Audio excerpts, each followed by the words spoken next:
When we're looking at our dream clients and when we're starting up our brands and our businesses, it's super common to, for the first couple of years, cast a really wide net.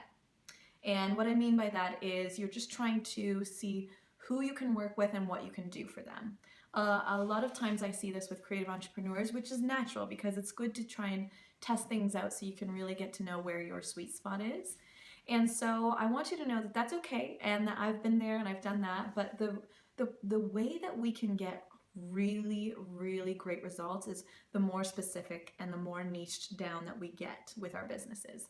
And so that comes with time, but I'm going to walk you through some exercises in this module that are going to help you get super crystal clear on who your dream client is, and we're going to create a customer profile so that you can use that in your efforts online, in your social media, in your branding, in your content, all across your digital platforms so that you can attract and sell to your dream clients with ease. I mean, it's as simple as that. It does take some time to really learn and hone in on who that dream client is, and I've been there, done that, and so I'm going to give you all the things that you need to be able to do this for yourself as well. Now, the reason why you might be feeling like sales or growth in your business is a little bit stagnant or slow, it might be because you're a little bit too vague in your language and who you're speaking to. And when I say who we're speaking to, I'm talking about your client. So without a clear focus and by being a little bit too vague and casting a wide net, it's really going to, I mean, yes, you will get some sales, but it will be harder and it's going to take more effort for you to really nail down and close that sale, which, it's part of what we're doing. It's part of the business, but I don't want it to feel hard for you. And you're going to see so much more results when you're able to hyper focus in on that. So we want to make sure that we take care of that.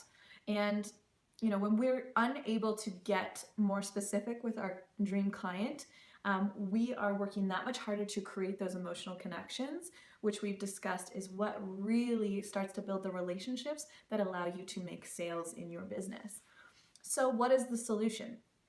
The solution is getting to know them inside and out. And what I mean by that is everything. So we want to know where they're from, how old they are, what they like, what their background is. We want to know what their interests are, their behaviors, their buying behaviors. We want to know what their lifestyle is like. I always joke that I want you to know your dream clients so well that you could tell me how they take their coffee in the morning.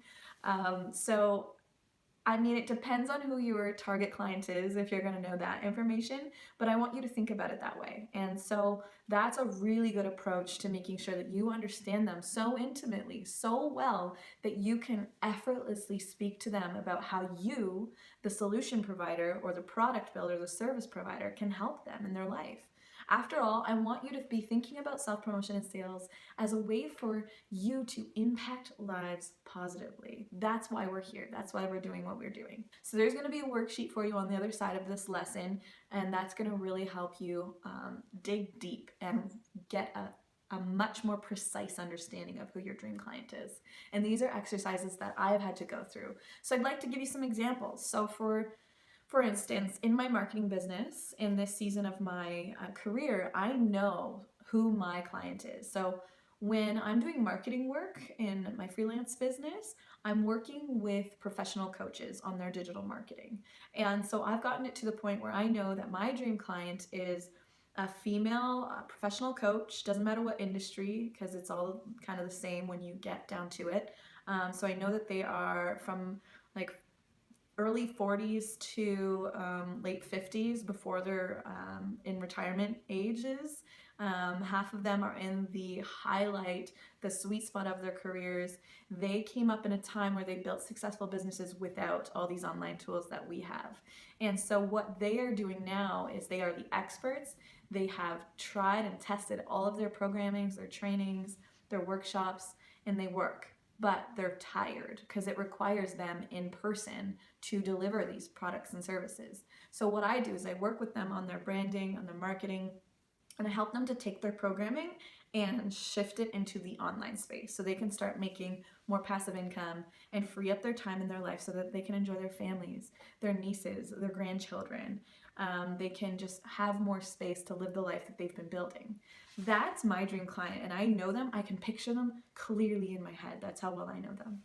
And I want you to be at a point where you can crystallize and visualize exactly who your dream client is. I want you to think of them as if they are a person that you know, that you see, that you talk to every day, as if they are your best friend. The other things that I want you to be able to make sure you have in place for yourself is a way to talk to your client. So once you have that profile set up and you're thinking, okay, I know my dream client, and maybe you're there right now, the next piece for you is how to strategically speak to them so that they think of you as the best product service provider for them. The way that we do this, I want you to think about your client and what their pain points are right now. So wherever they're at in their life, what is challenging them?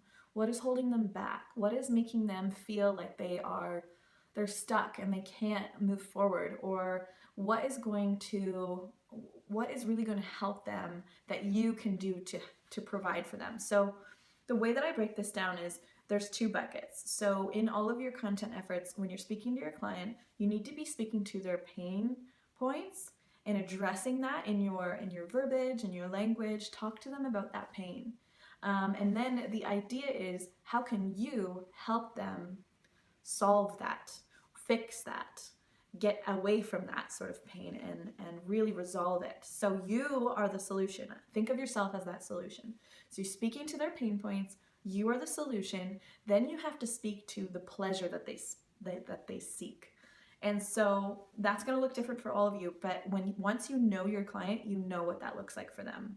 So back to my example of the coaching clients that I help, I know that the pleasure that they seek is more freedom in their life, in their lifestyle balance. They really want more time for family. They want more time to prepare for things like retirement. They want to start slowing down, but still make that money that's going to help them live the life they want. So I always speak about that when I'm on the phone with them or when I'm talking to them about their businesses. So you need to get crystal clear on your clients so that you can speak to their pain and the pleasure that they seek. So essentially, in other words, what results are you going to get them, and what does that look like? And you need to get very crystallized about that so that you can paint a beautiful picture for them. And that is how I sell. Without a doubt, that is my strategy. I speak to pain points. I talk about how I am the solution for them and what that's going to look like on the other side of working with me or buying from me, etc. So that's how I want you to start to think about how you're going to have that conversation and build the relationship so that you can help have a positive impact on your dream client's life. The other thing is, if you are in a position, and we've mentioned this before, but if you're in a position where you think to yourself, well, if I'm a solution provider and my products are nice to haves, so maybe it's art, maybe it's stationery, maybe it's a book, maybe it's, the more pleasurable things in life. Those are lovely things, and they are the things that really help people in their lives as well. So you just have to find out the thing that really motivates them to buy or engage in those types of things. So is it a form of self-care? Does it enhance the environment and the energy in their home or in their office space? Will it allow them to just navigate more smoothly in their life? So just think about what that can add and enhance within their lifestyle. So it doesn't matter what you do and what your product is, you can really lay out that sort of formula for yourself. And so I want you to keep that in mind after you've filled out your profile. Then that last piece, and this is something that I see a lot of people miss the mark on, and I know this because I once was that person too. So you've figured out who your dream client is, you're rocking, you know how to talk to them, you're speaking to their pain points, to the pleasure that they seek, and the results that you can get them, but then that's it. That's as far as the conversation goes in your content. That is common because we think we've done the job. We think that we've put it all out there. And of course, how come we think to ourselves, oh, of course they're gonna come to me and talk to me about this because I am speaking directly to their heart and to their motivation. Not always. Sometimes you really have to be super clear with your audience about what you want them to do. after you've laid out the story for them. So what I mean by that is you need to give them a call to action. At the end of laying out that story and talking specifically to your dream client, you have to tell them what they can do. So the idea there is the system that you want to do is get them into your funnel or into that buyer's journey, as we call it. We need them to talk to you. So you need to make it easy for them to get in touch with you. You need to make it super easy for them to buy from you instantaneously. Why that's important is because a lot of the times it takes people 3 to 7 touch points of seeing your brand, interacting with your content, just having those interactions with you online. It takes on average 3 to 7 touch points before they will even contact you or reach out to you or interact with your content. So if you think about that, they could be at any point in that journey with you. Maybe they've been following you for 2 months. Maybe they've been following you for a year. At some point, they are going to decide that you are the person for them, that you are the provider that's right for them, that they are ready to talk to you or they are ready to buy.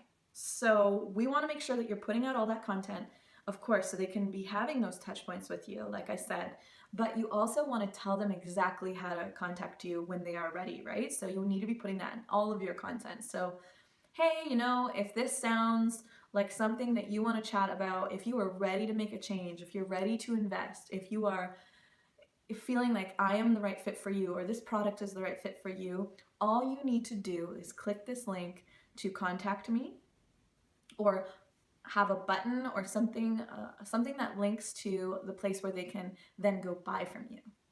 I know it seems super simple when I'm explaining it, but it's huge. And another example of this and how I sort of missed the boat on that is when I was first starting to sell my art through Instagram, I would use the Instagram stories to show them the process of the art being made. And then I would make a post about that art piece. I would stage it, get the pictures. I would put it up on my Instagram feed. I would tell the beautiful story about it. I would tell people what is inspiring it, how it could enhance, their life and yada, yada, yada, all that stuff that we've been talking about. And then I wouldn't tell them how to buy it. I just assumed they would know. I assumed that they would know to just click that button or to DM me and ask me or to click the link in my bio, which leads to my Etsy page. I assumed that they would know what to do next. I think a lot of us take that for granted, right? We just assume people know how to get in touch or how to buy from us. But all it takes is that little prompt, that little call to action, which can really spark action. And what I was noticing is that then within 3 hours, 2 hours, and now even in less than an hour, when I post a piece of art, it goes. People know how to buy it. And it also creates a sense of urgency, right? Like if you say something like, oh, it'll go fast, like here's the link, make sure you find out and go find it so you can buy it. These are all really simple ways for you to speak directly to the people that are interested in your products and services, and you can tell them exactly how they can be empowered to act. And so that is another really big point that I wanted to bring up. So this is the lesson. These are the concepts that I want you to really, really reflect upon, do the work on, and then actualize them. So start practicing it on your Instagram, on your social media pages, and all of the ways that you share yourself online. So let's jump into the activities. I'll explain that a little bit more in detail and we'll get going here.